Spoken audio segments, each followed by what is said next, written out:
27. jūlijā Baltinavas parka estrādē mūzikas festivālam Osvalds 30 gadi. Ar jums kopā bijušā Balvu rajona muzikanti Anna un ārtisti Loud Silence, DJ Shaman, Rikardions un Kristīne Šomasa, Boka Skāles no Kostarikas un daudzi citi. Būs karsti, būs jaudīgi, būs kā agrāk. Biļets biļešparadīze.lv. Tiekamies 27. jūlijā Baltinavā. Vienā jaukā dienā es sapratu, ka šajā gadā, ja mūzikas festivāls Osvalds nebūtu pārtraucis savu darbību, šogad tiktu svinēta 30 gadu jubileja. Daudzas reizes esmu piedalījies Osvaldā. Esmu piedalījies dažādās lomās Osvaldā, gan kā jauns mūziķis, gan kā noticis mūziķis, gan arī kā pasākuma vadītājs, nemaldos pārīts reižu arī. Tā kā kopā tie varētu būt šķiet 5 Osvaldi, kuros esmu bijis. Precīzi. Ja? Lūk, atmiņa nepievīla. Man jau tur nav tā, ka es atceros, kas vienā gadā, kas otrā, tad pat cik 8 reizes, tad jau viss vienā putrā. Es to sākumu ļoti labi atceros, jo pirmais, ka mani vispār aicinājis turieni, pirmais iespējas man likās, ka ļoti jocīgs tas nosaukums, tātad Osvalds, kas tas pat tāda roka festivāla. Bet, zin kā, pierod pie visu, un tad liekas, kā vēl savādāk vispār var nosaukt. Un tad, kad es visu to kontekstu sapratu, ka ir saistība ar Osvaldu zvejsalnieku un Osvaldu vārda dienu, tad man tas likās, ka baigi forši, ka tā var. Tomēr nav vienkārši tāpat, es izdomāju tur kaut kādu nosaukumu, tāpēc, lai viņš skan, bet tam ir tā kā pamatojums, un tas man bija pirmais ar to nosaukumu. Nekādas jau tur slēptās domas un idejas nebija. Bija vienkārši ļoti liela interese kaut kādā veidā kaut ko darīt šajā jomā. Bet joma bija ļoti maziņa un šaura.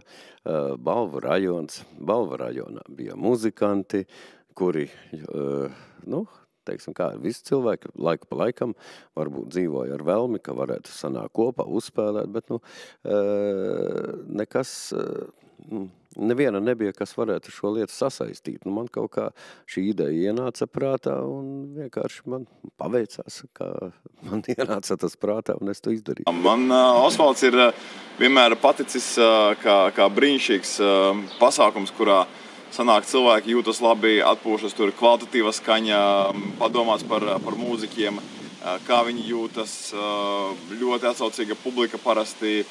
Man ir ļoti siltās atmiņās Osvalds.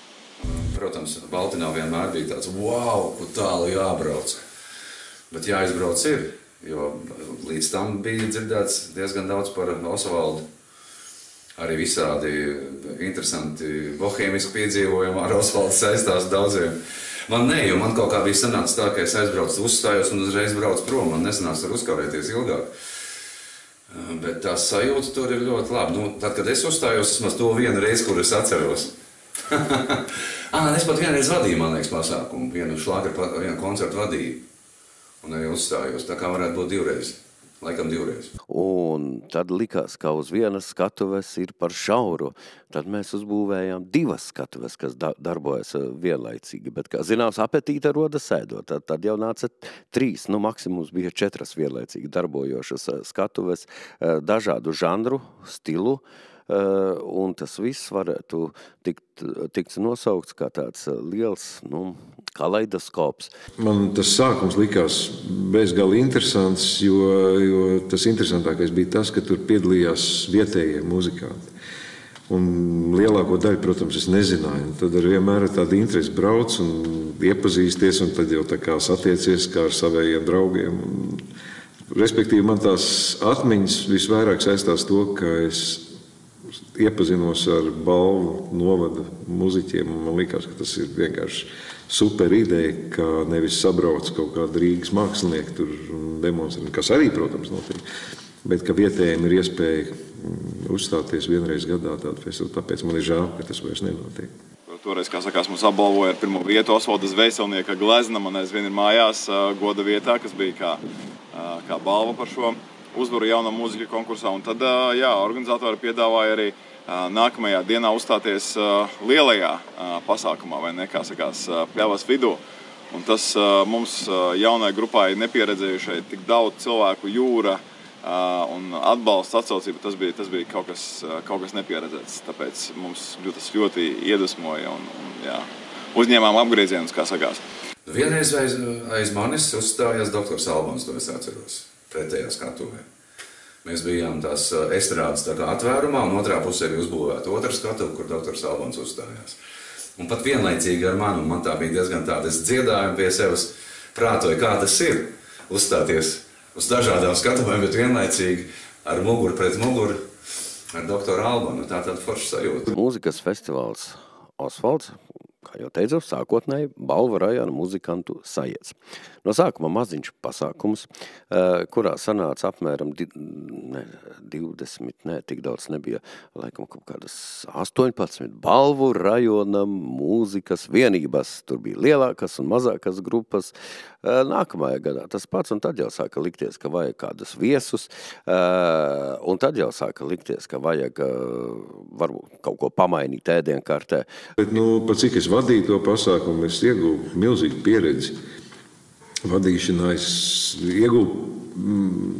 iemācījos pacietību līdz 5 rītā gaidīt, jo festivāla direktors nekad neļāva. Tā es teicu, Māri, jau ir 1:02, jau viss tur es... beigās būs jāpasaka tiem 3, kas ir palikuši, ka paldies, festivāls ir beidzies. Bet, kā saka, darba tikums tika iemācīts arī caur Osvaldu. Viņa man pienāca klāt un ārprātīgi aizvainotā balsī saka, ziniet, jūs neesat nodrošinājuši pilspalvu, ar ko man uzrakstīt manu vārdu, lai es varētu piedalīties loterijā.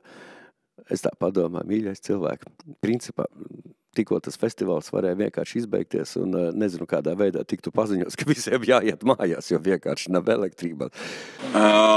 Viens no fenomeniem bez šaubām šķūnis, jo es atceros, uz mani tas deju šķūnis atstāja tādu lielu paliekošu iespēju. Tā bija kolosāla deju mūzikas skatuve. Man likās laukos dabūt kaut ko tādu ar gaismām, mūziku, jauniešiem, puskailiem, karstiem, trakiem. Tas man likās wow, bet kopumā man likās kvalitatīvs pasākums ar labu mūziku sastāvu, ļoti labi organizēts, kur padomāts arī par dažādām ārpus skatuves izklaidēm. Tas viss sastājās. Toreiz, vismaz, kad mēs sākām, vēl nebija populāra tāda pilsētu svētki, tam līdzīgi, nebija tās pārbagātības, ka tu vari iet un izvēlēties pasākumus katru nedēļas nogali, tāpēc cilvēki šādus lielākus pasākumus gaidīja, un viņi bija tiešām tāds notikums ar lielo N-burtu. Bet tā noskaņa man īpaši patika, es neatceros kurā gadā, bet kaut kādu gadu papildināja ar to house mūzikas telti, ar deju mūzikas telti. Un tas man likās baigi labi, jo tādi monstri kā Bogdans Tarants tur un Ex-The-Bass un tie visi brauca uzstājās, un tas man likās šķita tāds liels notikums. Un tas manās acīs šī sarīkojuma festivāla prestižu pacēla vēl augstāk, jo es pats esmu ar deju mūzikas saistīts un vēl joprojām ik brīdim uzspēlēju deju mūziku. Un tas tāds mīļš hobija līmenī tā darbība. 2005. gadā grupa Boniem Baltinavā, tas jau ir tās varbūt spilgtākais brīdis, ar ko šī epopeja sākās. Tas bija ļoti vienkārši, nedaudz spontāni, bet efektīvi. Boniem Baltinavā. Skan pieklājīgi. Tad, kad es pirmo reizi iebraucu Baltinavā un redzēju, kas tur notiek, es domāju, ka tas vienkārši ir kaut kas nereāls, ka iespējams tāda cilvēka maz. Bet tīri no tādām aizkulisēm.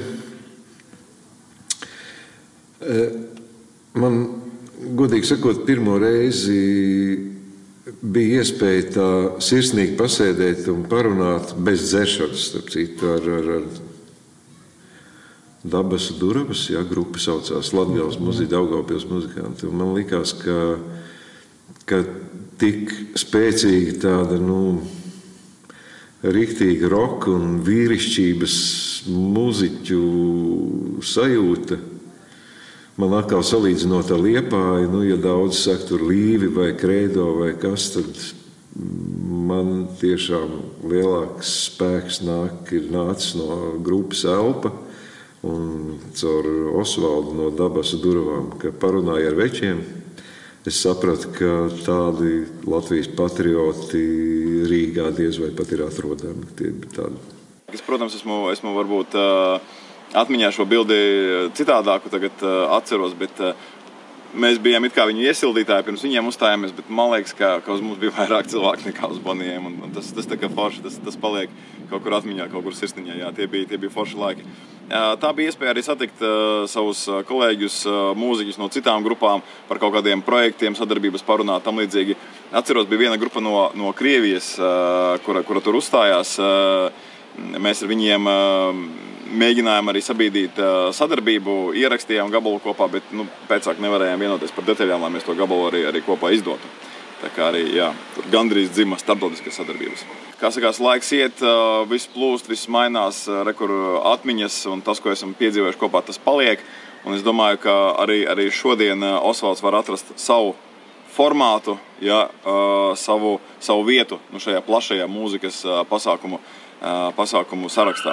Katrā ziņā Osvalds ir ļoti zināms mūzikas festivāls Latvijā, vismaz mūziķu vidū pilnīgi noteikti, un cik man zināms arī tajos briedumu gados, tur 2000. Gadu pusē, tur apmeklētība bija milzīga, ja ne pat lielākā tajā laikā. Man liekas, ka vēl pozitīvas tajā laikā pat nebija, kad Osvalds ēsā. Katrai klausītāji gaumē tur bija ko darīt, un arī tie, kam patika braukt tajos laikos tālāk, es gadsimta sākumā, kad to festivālu nemaz nebija tik daudz Latvijā, tad tāds piedzīvojums aizbraukt uz Baltinavu, Vaigo gabalu pie pašas Krievijas robežas. Tas pirmkārt ir ceļojums, otrkārt tu izklaidējies ar draugiem savas mīļākās mūzikas pavadījumā, ja? Plus tu pavad kaut kāds 2-3 dienas tur. Tāds ļoti labs piedzīvojums, un nav nekur baigi tālu uz ārzemēm jābrauc, tāds savu veidu Woodstock tur bija. Tad, principā, pateicoties Osvaldam, es iepazinies ar Balviem un Baltinavu galvenais. Jā. Tā jau tāda pilnīgi eksotiska vieta. Es atceros vienreiz pēc kaut kādu festivālu man satika, tagad jau jāsaka Nelaiķi Juri Kulakovu. Viņš man teica, tu zini, kas notiek Baltinavā. Teica, tur ir Latvijas Woodstock. Tā tas arī bija tiešām, jā. Tomēr Osvalda dzimtene ir Baltinava, un pašas labākās lietas tomēr ir notikušas tur. Nerunāsim gari, brauksim vienkārši 27. jūlijā uz Baltinavu. Paldies!